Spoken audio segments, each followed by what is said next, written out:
하나님 말씀 보겠습니다. 로마서 1장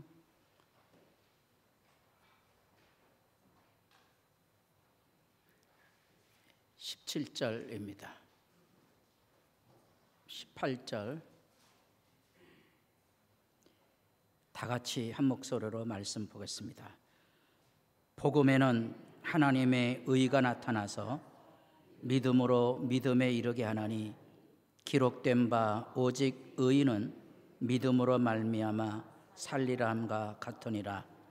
하나님의 진노가 불의로 진리를 막는 사람들의 모든 경건하지 않음과 불의에 대하여 하늘로부터 나타나나니. 아멘.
감사합니다.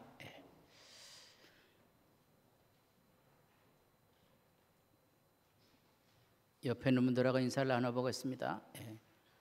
손가락을 쓸 때는 조심하셔야 됩니다. 경찰서 갈 수 있습니다. 2월달은 하나님의 이름 중에 여호와 니시라는 이름으로 인사를 해보겠습니다. 가르치지 마시고 내 눈 옆에다가 대시고 인사를 해보겠습니다. 여호와 니시.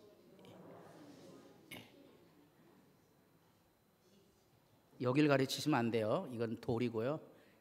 여기 하나님. 궁금하신 분은 이제 금요 기도에 오시면 하나님의 이름을 배우게 됩니다. 오늘은 설교 제목이 좀 섬뜩합니다. 그래서 제목을 다 못 적었습니다. 사람들은 아주 이 말을 싫어합니다. 그리고 두려워합니다. 벌벌 떨려야 되거든요. 하나님 앞에 벌벌 떨지 않는 사람은 예수를 모르는 사람입니다. 예수는 우리에게 하나님을 보여주셔서 하나님의 그 영광 앞에 벌벌 떨어 거꾸러지게 해주시는 분이십니다. 그래서 실제로 벌벌 떨어서 우리가 하나님 앞에 서 있는가? 이게 나무 십자가인데요. 대부분 하나님에 대해서 우리가 지금 의라는 말을 살펴보고 있거든요. 17절에 복음에는 하나님의 의가 나타났다. 하나님의 의가 뭘길래 그게 나타났을까? 18절 끝구절에 하늘로부터 나타났어요. 뭐가 나타났어요? 진도가 나타난 거예요. 복음 안에는 구원이 나타나고 복음 안에는 진노가 나타난다는 거예요. 종교개혁을 일으켰던 루터의 심장을 터지게 했던 이야기가 로마서 1장 17절입니다. 복음에는 하나님의 의가 나타났다. 그 말이 뭔고 하니 루터에게는 하나님 앞에 서고 싶은데 하나님이 무서워서 견딜 수가 없는 거예요. 그래서 의로우신 하나님을 배우기 위해서 수도사 생활하면서 금식하고 기도하고 성경 읽고 노동하고 구걸하고 아무리 해도 자기 안에 있는 이 죄를 씻어낼 길이 없어서 무릎으로 라테란 그 유명한 로마의 성당에 겨우 올라가서 그곳에 올라가면 하나님을 만날 수 있으라고 생각했지만 하나님에 대한 두려움과 공포는 만날 길이 없었던 거죠. 그래서 많은 사람들이 하나님의 의로움을 이 하나님의 존재로 이해하는 경우들이 많습니다. 전도를 해보면 이게 뭔 말인지 알아요. 전도를 해보면 예수 믿으세요? 그러면 열의 9은 말은 안 해도 이런 생각합니다. 내 주먹이나 묻어마 이런 거지. 왜? 하나님 보이냐? 이러는 거지. 하나님 보입니까? 안 보입니까? 하나님 보면 죽어요. 그걸 가르쳐야 되거든요. 하나님 보고 싶으세요? 죽습니다. 죄된 인간은 하나님 앞에 설 수 없어요. 근데 루터가 깨달은 게 있는 거예요. 지난주에 말씀을 드렸던 것처럼 허물에 용서, 사함을 받는 거예요. 우리에게 하나님의 의는 뭐냐? 하나님이 우리에게 찾아오시는 거예요. 어떻게 찾아오셨어요? 십자가에 달리신 거예요. 하나님이 나를 위해서 십자가에 달리신 거지요. 이것에 엎드러지면서 하나님의 의를 만난 거예요. 아, 하나님의 의가 뭐냐? 하나님이 나를 위해서 십자가에 달리셨다는 거예요.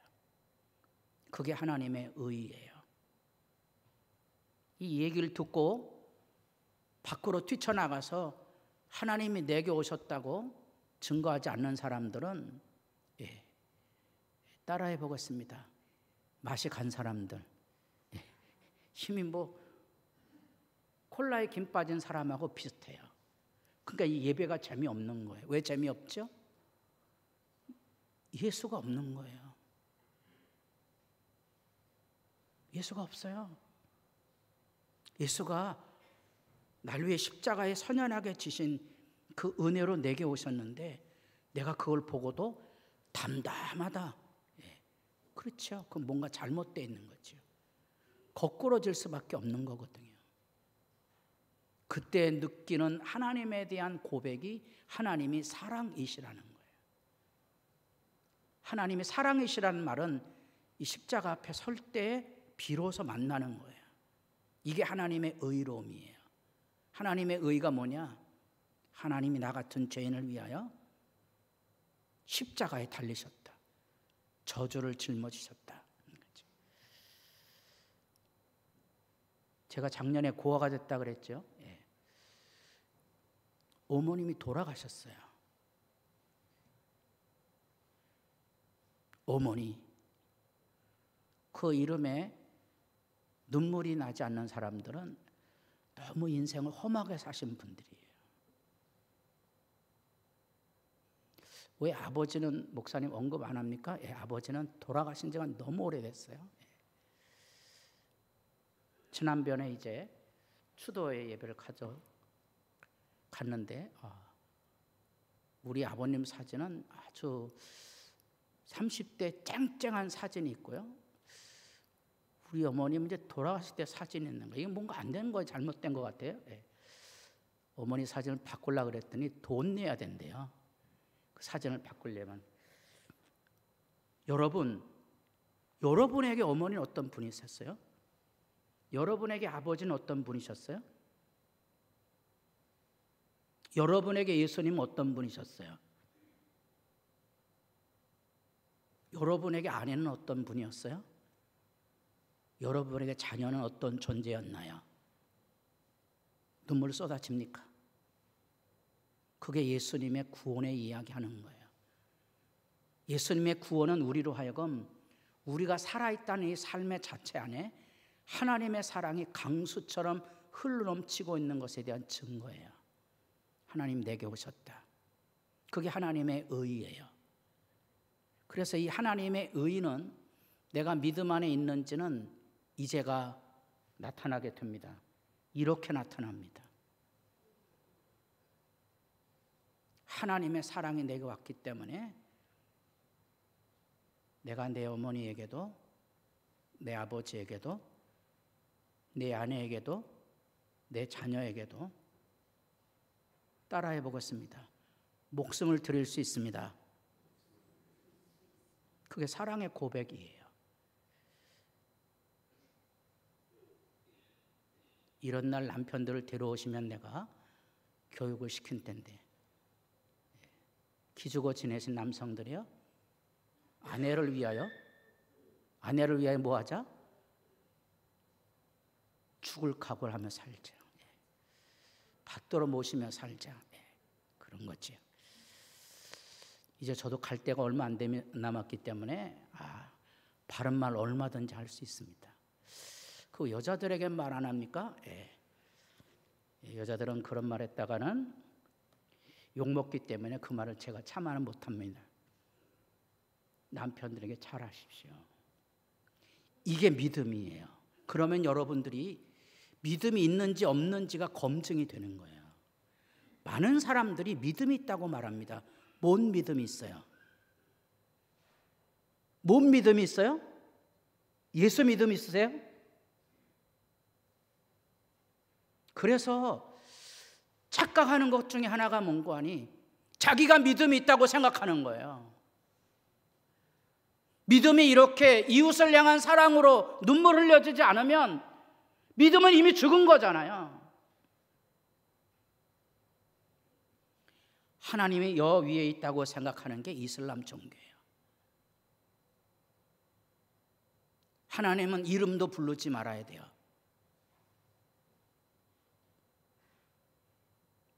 하나님이 우리에게 찾아왔다는 게 기독교예요. 이슬람과 기독교 차이를 아셔야 돼요. 기독교의 핵심이 뭐냐? 이웃을 사랑하는 거예요. 행복한 거예요. 사랑을 여기에 담고 사니까. 그게 예수 믿는 거예요. 사랑을 여기에 담고 사는 거예요. 하나님께서 내게 목숨을 걸고 아들을 내어주기가 사랑했다면 내 안에서 하나님은 일하실 거, 하나님은 나를 돌보시고 나를 구원하실 것이기 때문에 내가 뒤로 물러가지 않는다면 하나님이 나를 붙들어 주실 겁니다. 그게 예수 믿음이에요. 그래서 하나님의 사랑을 가지고 세상을 가꾸어가며 살아가는 게 예수 믿음이에요. 그래서 로마서에 보면 제가 여기 마지막 16장에 사랑을 기억하는 사람이 있다 그랬잖아요. 이게 믿음인데요. 교회를 다녀도요, 사랑을 기억할 수 없는 사람들은요, 믿음 없는 사람들이죠. 교회를 30년 다녀도 사랑하는 사람이 없어요. 이름을 들으면 뭉클뭉클 눈물이 쏟아지는 그런 사람들이 없는 사람들, 이건 믿음 없는 사람들이거든요. 믿음은요, 이렇게 사랑을 기억나게 해줘요. 그래서 세상이 아름다운 거예요. 사랑을 기억해낼 수 있는 믿음만이 진실한 믿음이에요. 그래서 이 믿음의 순종이라는 말을 쓸 때 그거는 하나님의 은혜가 내게 있는가 하는 거예요. 그래서 복음이 절실하다는 이 이야기는 우리로 하여금 이런 부끄러움을 가지고 살아가는 이 현실 안에 하나님의 의가 내게 십자가를 통하여 밝히 보여졌다는 사실을 누군가는 전해줘야 된다는 거예요. 교회당에 앉아서 무엇하고 있느냐? 하나님께서 내게 오셨다는 그 이야기를 함께 나누는 것이 교회예요. 여기 와서 누가 높으냐, 나를 알아주냐, 이런 얘기가 하는 게 아니에요. 여기는 예수님께서 나를 사랑하사 목숨을 내어주셨다는 그 얘기를 하는 것인데, 이 교회당에 앉아서 예수 복음이 없어갖고요. 목사님 지난번에 독감에 걸렸는데 죽을 뻔했습니다. 따라해 보겠습니다. 나보고 어떡하라고? 그럼 나보고 어떡하라고요?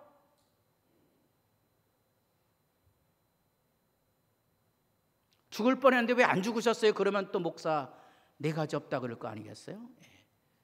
죽으면 영광 천국에 갈 건데 뭐 죽는 게 힘드세요? 왜 예수 얘기는 못하고 있는 거죠? 교회 일하다가 힘들어 죽을 뻔했습니다. 죽으시지. 왜 사셔갖고 저보고 힘들다 그러세요? 뭔 말인지 아시겠어요? 왜 예수 얘기는 없냐고요? 그 예수님 때문에 살았어요. 그 예수님 때문에 이겨냈어요. 그 예수님 때문에 교회 왔어요. 그 예수님 때문에 기도했어요. 그 예수님 때문에 내가 멸시천대를 짊어지고 있어요. 내 믿음 무너지지 않도록 도와주세요.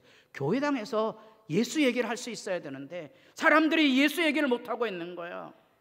그래서 하나님께 의로움, 이 의로움이 십자가를 통하여 나타나는데 그 십자가를 바라보며 서 있으니까 내 안에 뭐가 생겨났는 거 안에 믿음이 생겨난 거예요. 그래서 믿음이 나를 붙드는 거예요. 하나님이 나를 사랑하시는 사랑이 내 믿음이에요. 그래서 이 복음을 가르쳐 줘야 되는데 새벽에 오신 분들은 여호수아 말씀 읽고 있잖아요. 여호와의 온 회중이 말하길 너희가 어찌하여 이스라엘 하나님께 범죄하여 오늘 여호와를 따르는 데서 돌아가서 너희를 위해 제단을 쌓아 너희가 오늘 여호와께 거역하고자 하느냐. 요단 동편에 두 지파 반이 먼저 땅을 차지하고 이 지파가 땅을 받은 다음에 목숨을 걸고 가나안 땅을 점령하는 일에 선봉에 서서 그냥 추정한다면 7년 넘게 전쟁을 해서 가나안 땅을 다 정복하고 분배하고 나누었어요. 이제 돌아가야 될 때거든요. 이 돌아갈 때가 됐는데 그들이 돌아가면서 큰 제단 하나 쌓은 거예요. 그 제단을 쌓은 원래 의미는 이 요단 동편의 사람들이 요단 서편이나 동편이나 모두 한 하나님을 믿고 있다는 사실을 확인하려고 제단을 쌓은 기념비를 세운 거지요. 그리고 우리의 자녀들도 이 기념비를 보고 하나님께서 우리와 함께 하시고 우리는 하나님만 섬기며 하나 된 그런 공동체를 이루겠다는 하나의 표시를 세워 놓았는데, 이 요단 서편에 있는 나머지 지파들이 실로에 있는 제단 외에 다른 제단을 세워놨다고 전후 상황도 들어보지 않고 죽일 놈 취급해서 전쟁을 하려고 올라오는 사건의 이야기입니다. 하나님께 범죄하여 거역했느냐? 사실도 알아보지 않은 거예요. 이런 일들 하면 대부분의 사람들이 웃는다고. 왜 웃냐면 이게 남의 얘기처럼 들리거든요. 부부싸움 해보신 적 혹시 있으시죠? 네, 이런 거죠. 전후 상황을 충분히 들어보지도 않고 나눠보지도 않고 이미 싸우는 거예요. 그게 악의거든요. 교회에서 하는 말, 수군대는 여러 말들은 전후 상황도 따져보지 않고 수군대는 거예요. 이게 전부 이런 것들이에요. 이런 게 뭔고 하니 복음이 필요한 실제 상황들이에요. 그래서 이런 것들을 가지고 복음의 얘기를 다시 하셔야 돼요. 은혜의 얘기를 다시 하시고 사랑의 얘기를 다시 하셔야 되거든요. 왜냐하면 하나님께서는 천년이 하루같이 이 만물을 다스리고 계세요. 그러니까 그제나 이제나 우리 하나님 언제 오시나, 하나님께서는 하나님의 시간을 움직여 가는 것뿐이에요. 우리가 생각하기에 어떤 사람들은 그 약속이 더디다고 더딘 것이 아니라, 다 같이 보겠습니다. 오직 주께서는 너희를 대하여 오래 참으사 아무도 멸망하지 아니하고 다 회개하기에 이르기를 원하시느니라. 그래, 이런 건 말씀 읽으면 막 저는 웃음이 나는 거예요. 부부싸움 하잖아요. 이런 거예요. 왜 싸우세요? 어떤 사람 그러더라고요. 행복하게 살기 위해서. 교회에서도 싸우시죠? 왜 싸우시죠? 하나님을 사랑해 싸운다고요? 그 웃기는 짜장면 같은 얘기들이잖아요. 하나님의 원래 뜻은요, 이 멸망하지 않고요, 다 회개하길 원하는 거예요. 엉뚱한 짓 하지 마세요. 하나님의 마음을 아셔야 돼요. 복음의 얘기를 하세요. 복음의 얘기. 하나님의 사랑의 이야기를 하셔야 돼요. 하나님께서 우리를 사랑하시는 그 사랑의 얘기, 그 믿음의 이야기로 우리가 만나고요, 우리가 서 있는 거거든요. 그러면 이제 우리나라의 꼴을 지금 우리가 보고 있잖아요. 나라 망하기로 작정해서 싸우는 모습들이 비참하게 느껴지지 않나요? 왜 우리나라 저렇게 비참한 일에 가담하고 거기서 아우성하며 싸워야 될까? 그게 눈물 나는 거죠. 그러니 이런 것들은요, 여러분의 아우성쳐도 안 없어져요. 제가 말했습니다. 나라가 망해야 그 다음에 아는 거예요. 나라가 망해보면 누구 때문에 망했는지 절규하듯이 알 거거든요. 조선이 망했어요? 누구 때문에 망했죠? 저는 이한영 때문에 망했다는 얘기가 제일 귀에 거슬려요. 이한영이 나라 팔아먹었어요?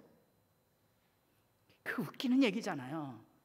아니 무슨 나라가 무슨 한 사람이 팔아먹고 그러느냐.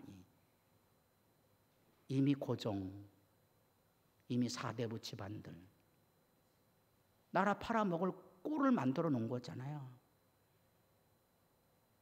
요즘도 가끔 심심치 않게 어느 지차자에서, 인천이라 그랬나요? 공무원 월급을 못 준대요. 뭔 놈의 살림사이를 그따위로 해서 공무원 월급도 못 주는 지방자치를 뭐하러 하세요? 우리나라는 지방자치 할 만한 상황이 아니거든요.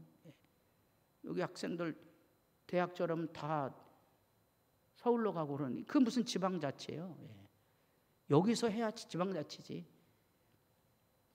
준비도 안 해놓고 환경도 없는데 폰만 잡은 거죠. 허구잖아요, 허구. 우리가 살아가는 삶의 자리 안에서 하나님의 뜻이 무엇인가, 복음의 절실성이 무엇인가를 아셔야 돼요. 모든 사람이 다 회개하고 하나님 믿고 바르게 살기를 원하세요. 우리가 그 얘기를 하시고 그걸 가지고 기도하며 사는 거예요. 나라도 가서 기도하자. 하나님이 내 얼굴을 봐서라도 이 나라는 망하지 않을 거다. 그런 게 얘가 새벽을 깨우는 기도자의 영광이에요. 그럼 사람들이 다 웃어요. 왜 웃으세요? 하나님 내 얼굴을 봐서라도 이 땅을 지켜주실 거예요. 그게 하나님 마음이잖아요. 그게 하나님의 아들이잖아요.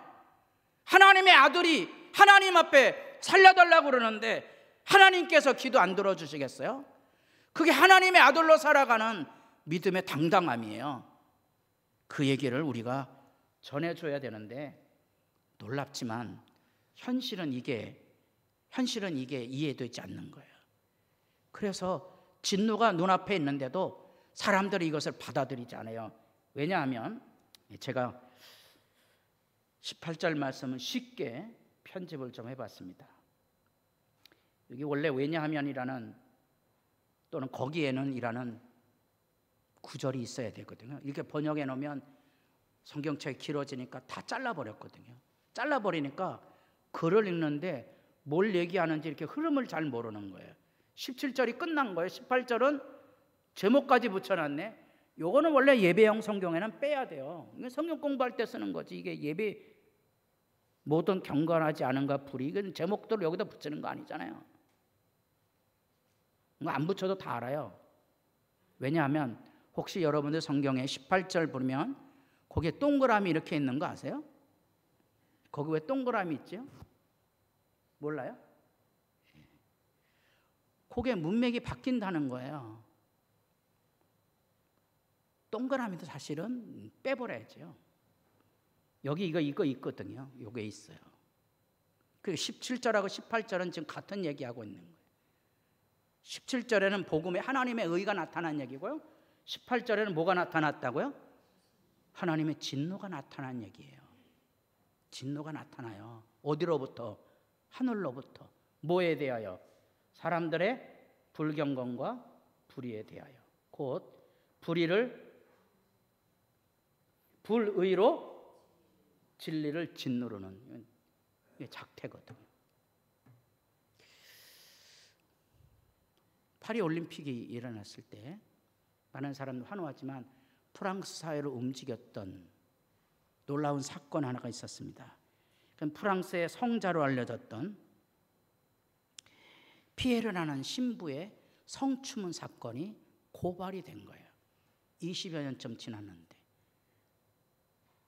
그 피에르 신부가 하는 가난한 사람들, 빈민들을 위해서 여러 가지 활동을 해서 우리로 얘기하면 이제 아름다운 가게처럼 중고품이나 보세나 여러 가지 물건들을 싸게 공급해서 물자도 아끼고 여러 사람의 혜택을 받을 수 있는 전 세계의 그 엠마우스라는 지부가 열려진 위대한 일을 했거든요. 그래서 인도에 테레사 수녀가 있다면 프랑스에는 이 피에르 신부가 있다고 거룩한 성자로 추앙을 냈던 인물이고 곳곳에 기념비도 있고 그가 만든 가게가 300개가 넘는다 그러더라고요. 세계적으로 그 지부도 있고. 근데 이 사람이 한 사람이 아니고 고발된 사건만으로 7명이 넘는, 심지어 미성년자도 성추행한 사건이 드러난 거예요. 불의로 진리를 짓누르는 거지. 여러분 교회당에서 이런 것도 기억하셔야 돼요. 혹시 저하고 이렇게 해서 목사님 눈빛이 저를 쳐다보는 게 좀 음산하게 느껴져요. 그러면 바로 그 자리에서 얘기하셔야 돼요. 그 자리에서. 오늘 재직회인데요. 교회 돈 쓰는 거 이런 건 좀 못 쓰네. 그 자리에서 얘기하세요.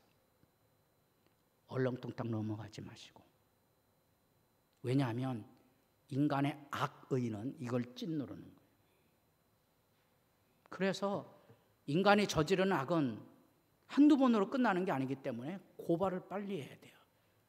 우리나라의 이제 이 전 박원순 시장이 나름대로 바르게 살아서 많은 사람들에게 존경을 받는 사람이 됐는데 한 번에 몰락하고는 무너지잖아요. 그게 인간인 거예요, 이거요. 진리를 짓누른다는 잊지 마세요. 인간이라는 게 얼마나 사악한 존재인지. 그래서 아까 복음에 하나님의 의가 나타나는 것처럼 하늘로부터 하나님의 진노가 나타납니다. 제가 얘기했어요. 벌벌벌 떠셔야 돼요. 이거 없는 사람들은 이거 할 거거든요. 이거 할 거예요. 그래서 여기 지금 이제 18절부터는 그 진노의 얘기를 하고 실제 사례들을 지금 1장 32절까지 얘기해요. 끝구절까지 보겠습니다. 다 같이 보겠습니다. 32절, 그들이 이 같은 일을 행하는 자는 사형에 해당한다고 하나님께서 정하심을 알고도 자기들만 행할 뿐 아니라 또한 그런 일을 행하는 자들을 옳다 하느니라. 이게 잘못된 거 알아요. 아는데도 죽어라고 말하는 거예요. 자기가 죽어야 될 그 자리에 남을 죽여라고 말하는 거예요. 이게 십자가에 예수를 못 박는 사람들의 심리고요. 오늘날의 현실의 진노가 뭔지를 밝히 아는 거예요. 동성애가 잘못됐다는 것은 개인의 양심도 사회 질서도 다 알아요. 잘못된 것을 인정하고 바른 길로 이끌면 되는 거예요. 왜? 병들었는데 그게 나쁘다고 해서 고쳐질 게 아니잖아요. 병을 고치면 되는 거지. 이게 안 되는 거야. 이게 의롭다고 말하거나 이게 잘못됐다고 말하는 사람은 많은데 여기 나타난 그대로 그렇게 하는 게 아니잖아요. 잘못됐으면 고치도록 돌아오도록 이끌어줘야 되는 거잖아요. 그런 일들을 해야 된다는 거예요. 근데 이 하나님의 진노가 이 선연이 서 있는데 사람들은 그 길로 간다는 거예요. 그게 비극이죠. 그들이 그날 바람이 불 때 동산에 걸으시는 여호와 하나님의 소리를 듣고 뭐 했다고요? 숨은 거예요. 이게 이제 창세기 3장부터 시작되는 계시록 18장까지 이어지는 인간의 비극이에요. 잘못했으면 하나님께 물어야 되죠. 회개해야 되잖아요. 하나님께서 먹을 거 많이 주었는데 왜 이건 못 먹게 해요? 하나님께 물어야지. 그걸 왜 따먹어요? 여러분, 다윗이라는 우리가 믿음의 성자라고 말하는 사람이 다윗의 마누라가 몇 명쯤 되죠? 예? 여기 공식적으로 나온 거 7, 8명도 넘어요. 그런데 왜 자기 충직한 부하의 아내를 탐내냐고요. 이 인간의 본성이거든요. 이 죄악의 본성이에요. 하나님의 진노가 하늘에서부터 쏟아질 거거든요. 이런 이야기가 실제로 있어요. 이게 이제 예수님에 대한 얘기거든요. 지나가는 자들이 자기 머리를 흔들며 예수를 모욕하여 이르되 성전을 얼고 사울에 치는, 십자가에 달려있는 예수를 보고 사람들이 이런 이야기를 해요. 내가 만일 하나님의 아들이었던, 내가 하나님의 아들이라며. 이게 예수님의 사역 처음부터, 예수님 사역을 시작하실 세례 받으시고 처음부터 십자가에 달릴 때까지 사람들이 손가락질하는 내용이에요. 하나님의 아들이라며. 또 능력이 있기 때문에 돌을 만들어 떡을 해먹어봐, 이런 얘기고. 너 하나님의 아들이라며 십자가에 한번 내려와봐. 오, 하나님의 아들이라는 놈이 그게 뭐냐, 창피하지 않냐, 이런 거예요. 예수 믿는 사람들이 왜 죽냐? 전부 이런 데 기죽는 거예요. 목사님 왜 암에 걸려요? 너 예수 믿는 다음에 새벽 기도 열심히 했는데 왜 사업이 망하니? 너 예수 믿는 다음에 왜 하나님 안 도와주니? 전부 이런 일에 기가 죽어서 무너지거든요. 이게 현실의 진노예요. 이게 인간이 가지고 있는 악의예요. 이런 것들 앞에 우리가 서 있다고요. 그래서 우리가 깨어 있어야 돼요. 왜 깨어 있어야 되는 거니? 우리 믿음이 떨어지지 않도록 예수님께서 기도하고 계시거든요. 근데 이제 멋있는 말을 해요. 다 같이 우리들의 큰 소리 읽어보겠습니다. 주여, 내가 주와 함께 오게도 죽는 데에도 가기를 각오하였나이다. 뻥치는 거죠. 이 인간의 비겁함이에요. 죽는데 가야 안 가요? 옥에 가야 안 가요? 아, 예수님 기도 부탁했는데 기도 못하는 놈이 뭔 예수님에게 옥에 가고 죽는데 같이 가요? 다 도망갔지. 이게 베드로 얘기예요? 베드로 얘기라고요? 이게 역사의 실제고, 아까 얘기했던 다윗을 향한 요압의 고발이 얼마나 이제 우스꽝스럽게 들려지는지 여러분 집에 가서 찾아보세요. 아, 이게 아니구나. 사무엘하 24장에 내려가 보면 요압이 인구조사라고는 다윗을 향하여 깨웁니다. 왕이여, 눈 좀 뜨소서. 인구조사 왜 해요? 하나님께서 얼마든지 군대를 보내줄 텐데 왜 해요? 다윗이 못 들어요. 요압이 사실은 간사한 권력군이거든요. 이 간사한 권력군도 아는데 모르는 거예요. 다윗이 모르는 거예요. 자기가 믿음이 있다고 생각합니다. 아니면 정신 차리셔야 돼요. 반면에 바울의 얘기를 들어보세요. 내가 복음을 전할지라도 자랑할 것이 없으면 내가 부득불할림이라. 이게 뭔 말이에요? 부득불할 일이라는 말이 뭐예요? 할 수 없어서, 할 수 없어서. 그런 말 아니에요. 이게 번역이 참 어려운 거예요. 이게 쉬운 번역을 하면 이건 내 팔자다 이런 얘기거든요. 근데 우리나라 사람이 이해하는 팔자 그런 말은 아니고요. 이건 내가 하나님 앞에 가야 할 길인 거예요. 그래서 부득불이라는 말을 썼어요. 이게 뉘앙스가 얼마나 안 좋은 말이에요. 이건 하나님의 부름의 소명인데 그건 내가 목숨을 걸고 가야 할 길입니다. 복음을 전할지라도 자랑할 것이 그래서 아무것도 없습니다. 나는 복음 전한 다음에 상 받을 만한 자격은 없습니다. 왜?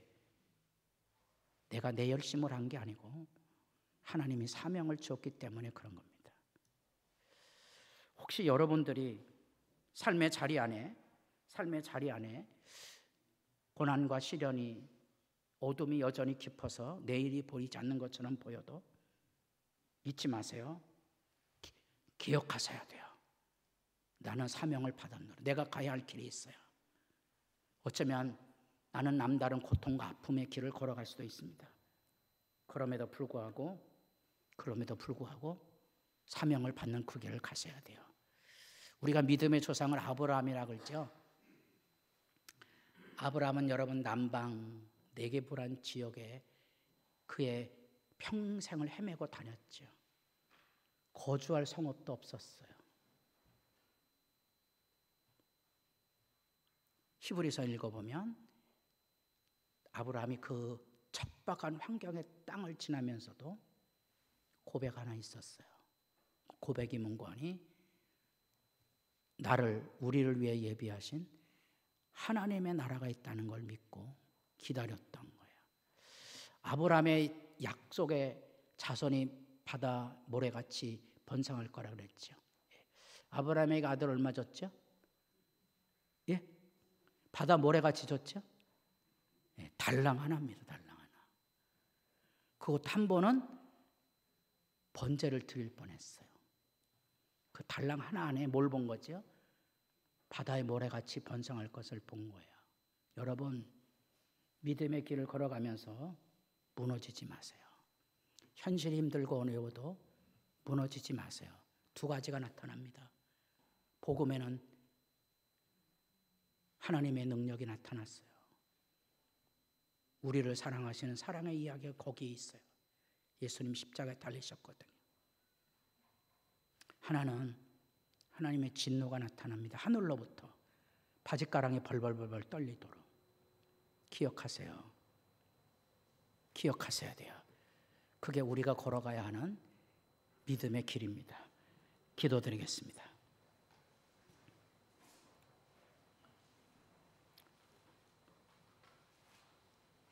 복음이 증거될 분명한 이유가 여기 있습니다. 그 복음 안에는 하나님의 의가 나타나서 하나님의 사랑 앞에 무릎 꿇을 수밖에 없는 구원의 역사가 열려지기 때문이고, 우리가 살아가는 현실은 하나님의 진노와 저주가 쏟아지고 있는 것이 하늘로부터 나타나 보입니다. 회개하고 돌아가지 않으면 우리가 무너질 수밖에 없고, 부름받아 나서니면 어디든지 가오리다. 믿음의 열심을 갖지 아니하면 이 세상의 불의에 무너질 수밖에 없습니다. 믿음 지켜 행하는 일에 복 있는 성도들이 되게 하옵소서. 예수님의 이름으로 기도드립니다. 아멘.